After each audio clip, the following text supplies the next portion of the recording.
கல் இறக்குவதற்கான அங்கீகாரம் மத்திய அரசால் கொடுக்கப்பட்டிருக்கிறது.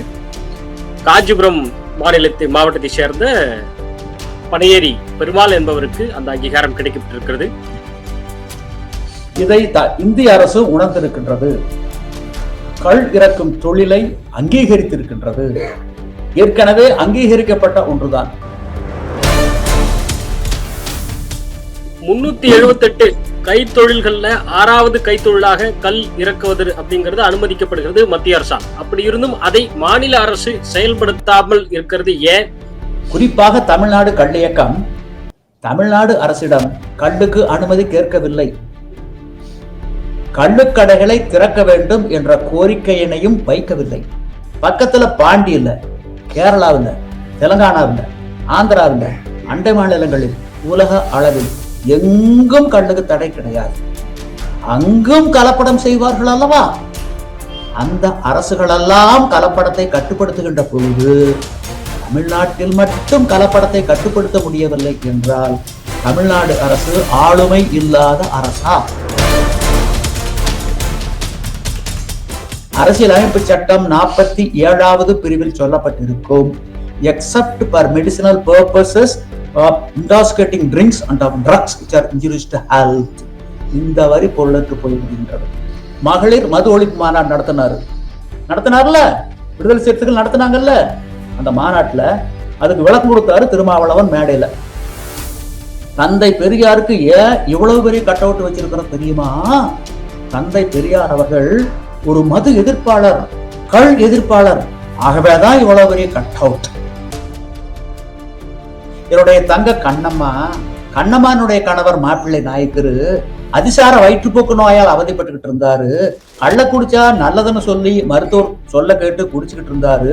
நோய் கட்டுக்குள்ள இருந்தது. கல்லுக்கும் தடை வச்சுட்டாங்க. கல்லு கிடைக்காம போச்சு. நோய் முத்தி போய் 5 வருஷத்துக்கு முன்னாடி செத்து போயிட்டாரு. தந்தை பெரியாருடைய பதிவு. இதுக்கு திருமாவளவன் பத்தி சொல்லிட்டு சீமானும் நீங்களும் கல் இறக்கின பிறகும் உங்கள் மீது கைது நடவடிக்கை எதுவும் எடுக்கப்படல, வழக்கு எதுவும் பதியப்பட்டதா? இவங்க எல்லாம் அரவணைச்சிக்கிட்டே வருவாங்க. தக்க நேரத்துல கழுத்து கத்தி கொண்டு வந்துருவாங்க. அப்பதான் இந்த யூடியூப் குரூப்ஸ்ங்கிறதெல்லாம் புரியும். அதே மாதிரி எங்களுக்கு எதிரி எங்கேயும் இல்லை, எங்குள்ளே இருக்காங்க. இப்ப பச்சை துண்டு போட்டுக்கிட்டு பல பேர் கண்டறிக்கிட்டு இருக்காங்க.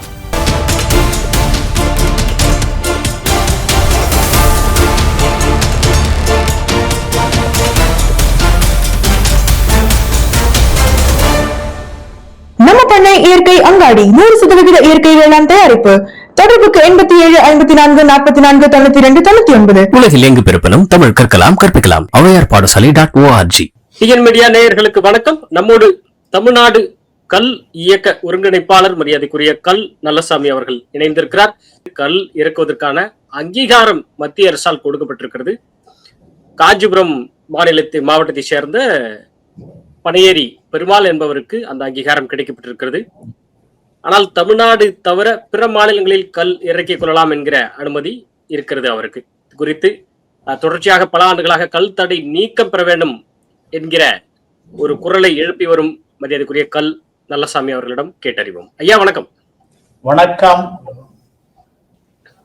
ஐயா, இப்போ கல் இறக்குவதற்கான அந்த ஒரு தடை நீக்கப்படுகிறதா அல்லது கல் இறக்குவதற்கான அங்கீகாரம் மட்டும் கிடைக்கப்பட்டிருக்கிறதுன்னு சொல்றாங்களே, எப்படி புரிஞ்சுக்கிறது? என்ன விவரங்க அது?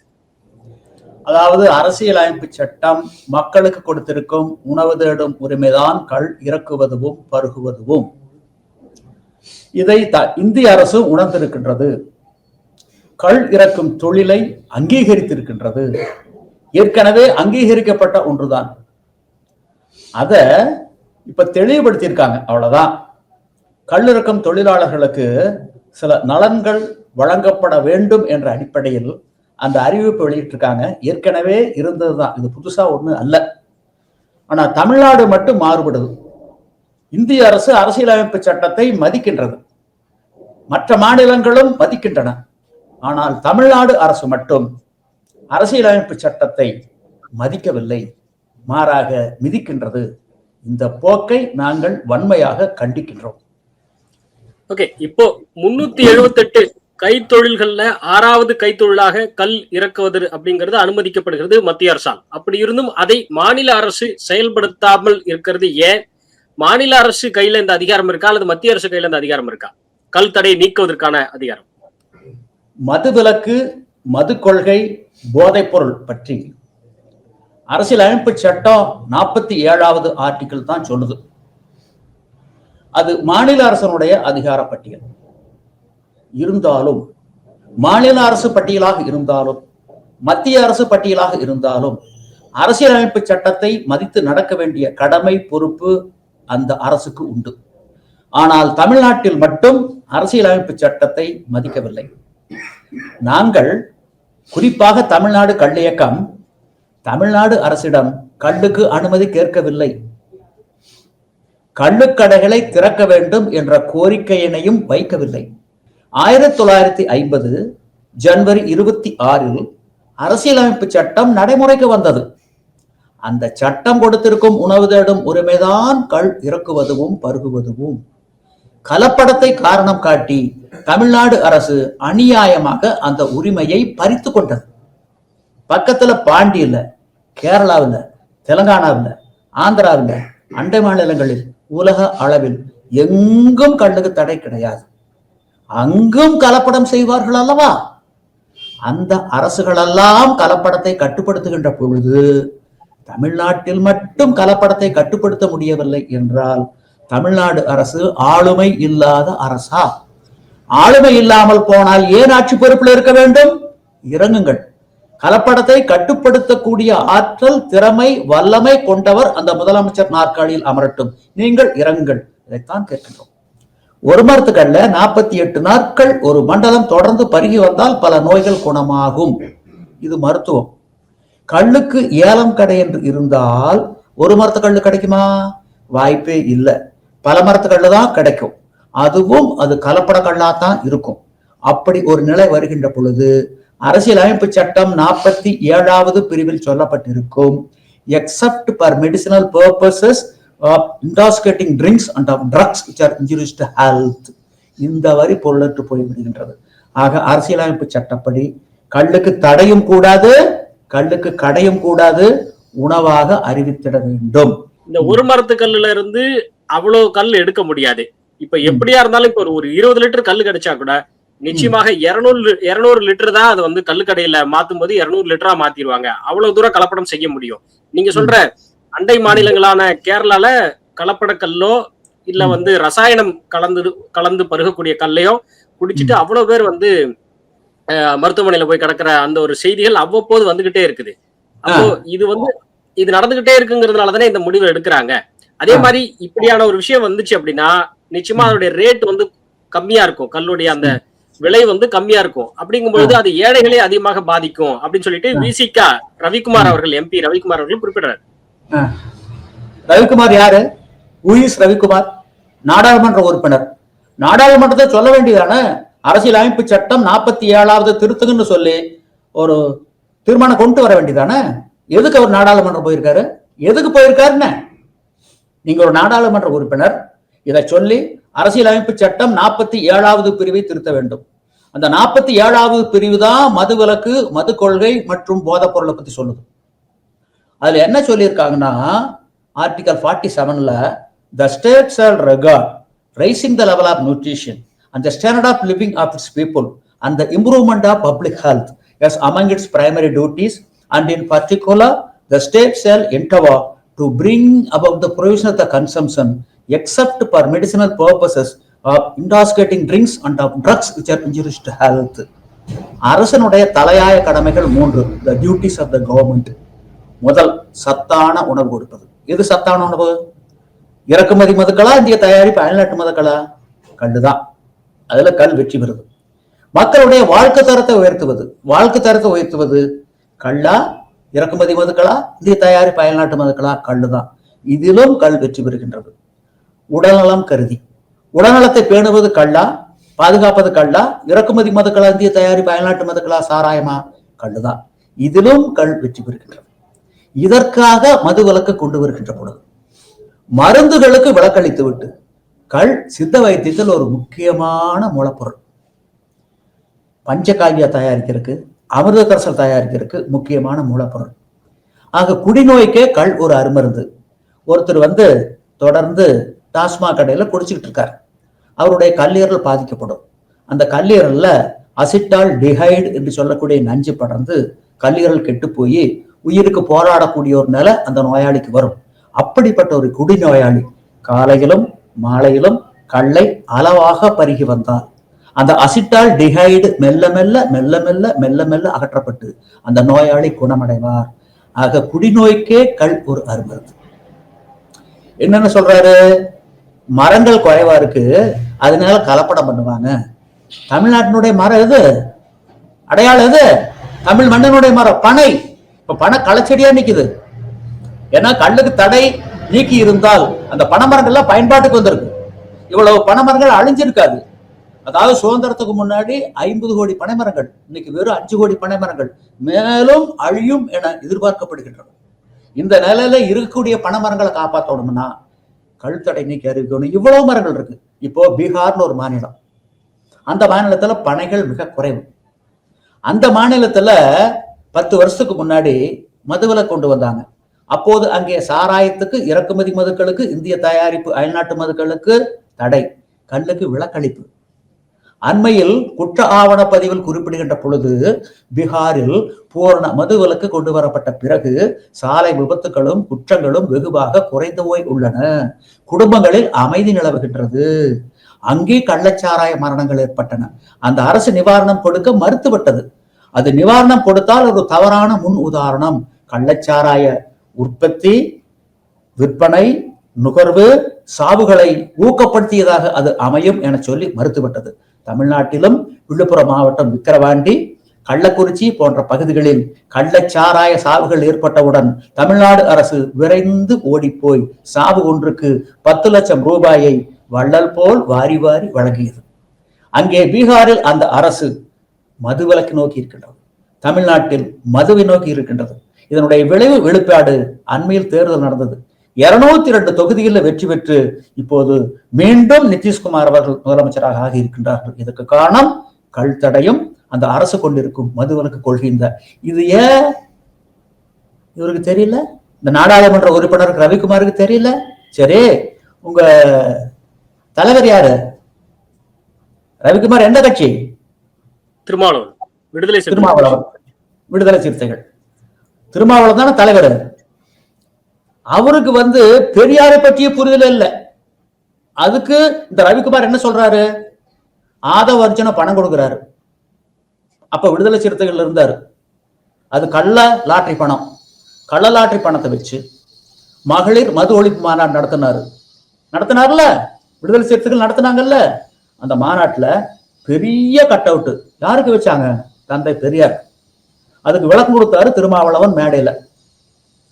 தந்தை பெரியாருக்கு ஏன் இவ்வளவு பெரிய கட் அவுட் வச்சிருக்கிறோம் தெரியுமா? தந்தை பெரியார் அவர்கள் ஒரு மது எதிர்ப்பாளர், கள் எதிர்ப்பாளர். ஆகவேதான் இவ்வளவு பெரிய கட் அவுட். நாங்க சொல்றோம், தந்தை பெரியார் மது ஆதரவாளரா, கள் ஆதரவாளரா, மது எதிர்ப்பாளரா, கள் எதிர்ப்பாளரா? அவர் கள் ஆதரவாளர், மது ஆதரவாளர். நான் நிரூபிக்கிறேன். நீங்க சொன்னதை நிரூபிக்க சொல்லுங்க. உங்க தலைவர் சொன்னார்ல, அதை இதே ரவிக்குமார் நிரூபிக்க சொல்லுங்க. 10 கோடி ரூபாய் கொடுக்குறோம் பரிசு. வர சொல்லுங்க, வாரத்துக்கு வாங்கிட்டு பரிசு. தந்தை பெரியார் ஒரு கள் ஆதரவாளர். 22/1/1963 கும்பகோணத்தில் நடந்த ஒரு மது வேண்டுவோர் மாநாட்டுக்கு தந்தை பெரியார் தலைமை தாங்கிறார். அப்போது உரையாற்றுகின்ற பொழுது, நான் காங்கிரஸ் கட்சியிலே இருந்த போது 1921 காங்கிரஸ்காரர்களுடைய பேச்சை கேட்டு கள் இறக்கிய 500 தென்னை மரங்களை வெட்டி வீழ்த்தி விட்டேன். அது எவ்வளவு முட்டாள்தனம் என்பதை இன்று நான் உணர்கின்றேன். கள் ஒரு போதைப் பொருளோ மதுவோ அல்ல. இறக்கிய கல்லை மரத்தடியிலேயே குடிப்பதற்கு கொடுத்து விட்டால் எந்த பாதிப்பும் இருக்காது. கல்லுக்கு ஏலம் கடை என்று இருந்தால்தான் கலப்படம் போன்ற தவறுகளுக்கு வாய்ப்பு இருக்கும். கள் மீதான ஆளுமையை அரசு கைவிட வேண்டும். என்னுடைய தங்க கண்ணம்மா, கண்ணம்மானுடைய கணவர் மாப்பிள்ளை நாயக்கரு அதிசார வயிற்றுப்போக்கு நோயால் அவதிப்பட்டுக்கிட்டு இருந்தாரு. கள்ள குடிச்சா நல்லதுன்னு சொல்லி மருத்துவர் சொல்ல கேட்டு குடிச்சுக்கிட்டு இருந்தாரு. நோய் கட்டுக்குள்ள இருந்தது. நோயினுடைய அறிகுறி வெளியே தெரியல. இதுக்கு இடையில மதவில கொண்டு வந்தாங்க. கல்லுக்கும் தடை வச்சுட்டாங்க. கல்லு கிடைக்காம போச்சு. கொஞ்ச நாள் திருட்டு கல்ல குடிச்சுக்கிட்டு இருந்தாரு. அது கேவலம்னு சொல்லி கல்லு குடிக்கிறத நிறுத்திட்டாரு. நோய் முத்தி போய் 5 வருஷத்துக்கு முன்னாடி செத்து போயிட்டாரு. தந்தை பெரியாருடைய பதிவு. திருமாவளவன் சட்டம் படிச்சவர் தானே, வைகோ சட்டம் படிச்சவர் தானே, கி வீரமணி சட்டம் படிச்சவர் தானே. அவரை பார்த்து கேட்கிற, நானும் சட்டம் படிச்சவன் தான், அதனால கேட்கிற, உயில் 1000 உயில் எழுதலாம். எந்த உயில் செல்லும்? இறப்புக்கு முன்னாடி கடைசியா எழுதின உயில் தான் செல்லும். 1921 சொன்னது செல்லுமா, 1963 சொன்னது செல்லுமா? இதுக்கு திருமாவளவன் பத்தி சொல்லட்டும், ரவிக்குமார் பயிர் சொல்லட்டும். நீங்க 2 பேரும் பாராளுமன்றத்தானே இருக்கிறீங்க. அந்த அரசியலமைப்பு சட்டம் 47வது பிரிவு திருத்தி சொல்லுங்க. டோடி ஈசியன் இண்டாஸ்கேட்டிங் லிக்கோ திருத்தி சொல்லுங்க. நாங்க ஏன் கேக்குறோம்? ஒரு மருத்துவர் யாராச்சும் இருந்தா வர சொல்லுங்க, நிரூபிக்க சொல்லுங்க.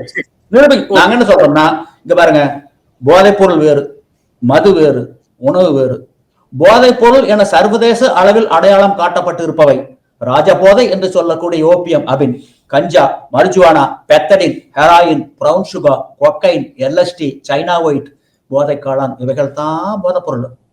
சிங்கப்பூர்ல 6 கிராம் என்னுடைய சட்டப்பையில் இருந்தா, அபின் இருந்தா, நான் கைது செய்யப்படுவேன். I am under arrest. I am liable to be prosecuted. The burden of proof lies upon the accused side, not the prosecution side. நான் தான் நிரூபிக்கணும் நிரபராதின்னு. 2 மாசத்துக்குள்ள நிரூபிக்க தவறினால் மரண தண்டனை. எதுக்கு? போதைப் பொருளுக்கு. அதே சிங்கப்பூர்ல இவன் போதைப் பொருள் பிராந்தி வச்சிருந்த, விஸ்கி வச்சிருந்த, ரம்மு வச்சிருந்த, சாராயம் வச்சிருந்த, ஓட்கா வச்சிருந்தான்னு சிரின்னு சிரிப்பாங்க. அங்க இவைகளுக்கெல்லாம் கடை போட்டு சந்தப்படுத்துறாங்க. ஆக போதைப் பொருள் வேறு, மது வேறு. கள் உணவு உலக அளவில் உணவு பட்டியலில் வைக்கப்பட்டிருக்கக்கூடிய ஒன்று. இது எதோட ஒப்பிடணும்? கறக்கக்கூடிய பால் ஆல்கால் இராது. அதே பால் தயாரா மோரா வரும்போது ஆல்கால் வந்துடும். ஆக்குகின்ற சுடுசோத்துல ஆல்கால் இருக்காது.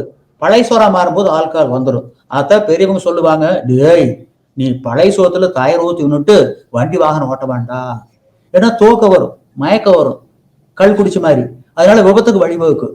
ஆகுது எதோட ஒப்பிடணும்? பழைய சோத்தோட, மோரோட, தயிரோட, பழச்சாத்தோட, தேனோட தான் ஒப்பிடணுமே வெளிய இத போய் இறக்குமதி மதுக்களோட, இந்திய தயாரிப்பு அயல்நாட்டு மதுக்களோட, சாராயத்தோட ஒப்பிடுவது என்பது பன்றியையும் பசுவையும் ஒரே பட்டியல் அடைக்க சொல்வது என்பது. வைகோ எங்களுடைய ஆதரவாளர். ஒரு காலகட்டத்தில் கல்லுக்கு ஆதரவாளர். ஒரு தேர்தல் அறிக்கையில கல்லுக்கு வைத்திருக்கக்கூடிய தடை நீக்கணும்னு சொன்னார். எங்களை எல்லாம் அழைச்சு பேச வச்சார். அப்படிப்பட்ட வைகோவுக்கு எப்படி மனமாற்றம் வந்ததோ தெரியல. இந்த சசி பெருமாள்னு ஒருத்தர் அந்த கன்னியாகுமரியில ஒரு கோபுரத்தில் ஏறி இறந்துட்டார். அவர் ஒரு காந்தியவாதி. அவருடைய நண்பர். அவருடைய சொந்த ஊர் இளம்பள்ளியில் அடக்கம் பண்ணாங்க. அடக்கம் பண்றதுக்கு முன்னாடி ஒரு பெரிய மேடை, எல்லா தலைவரும் அந்த மேடையில் இருக்காங்க. கல்லியக்கத்தின் சார்பில் நாங்கள் ஒரு 5 பேர் போய் ஒரு மலர் வளை வச்சோம். உடனே வைகோ முழங்க ஆரம்பிச்சிட்டார்.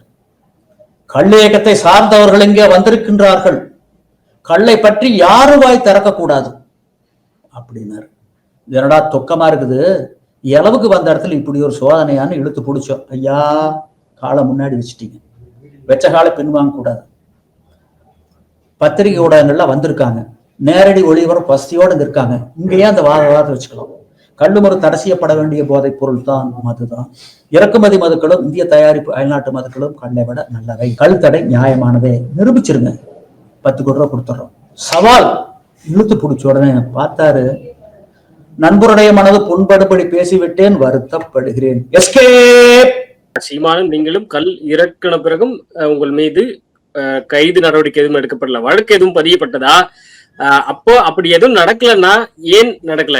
இன்னும் அந்த கல் தடை அப்படிங்கிறது அப்ப தமிழ்நாட்டுல இல்லையா?